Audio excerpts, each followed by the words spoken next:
Now, I mean, you had a lot of stuff donated for your film, so you had even food.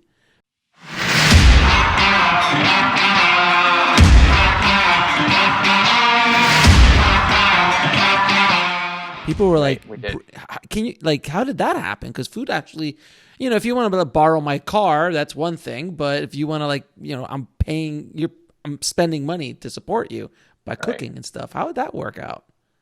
Well, it's funny. My mom really threw herself into wanting. She found out the term crafty and she loved it.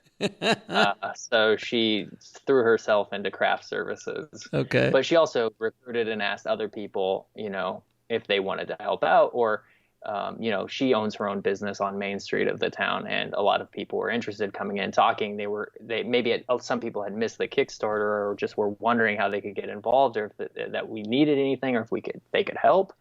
And food was always an easy way to kind of, if someone wanted to chip in, a film crew will always eat more. Yes, absolutely. So that was an easy way to kind of get some people involved who were interested in wanting to help. Now, can you tell me the story of the 1990 Crown Vic? Yes. So we were coming up to shooting, and I actually hit a good streak of luck when Holton Whitman, a kid from my hometown, he's a few years younger than me, filmmaker. He actually just happened to be back in our hometown during the time that we were filming. And I was, just to give some perspective, our studio was 5.5 hours away from our location. So we were on location, not where we normally operate our business. Mm-hmm. So we were bringing everybody out that 5.5 hour drive, putting everybody up.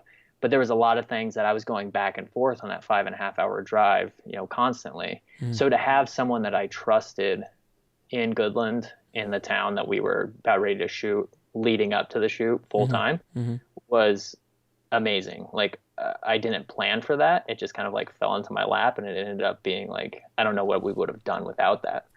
And part of that was we were looking at several different vehicles to use as our cop car. A lot of our film takes place in a sheriff's office, and we knew that we needed a car to represent that. There's a lot of driving scenes.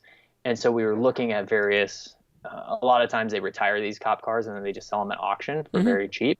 Mm-hmm. We allotted, a certain amount of budget, but I always wanted to have that kind of more classic square looking box cop car.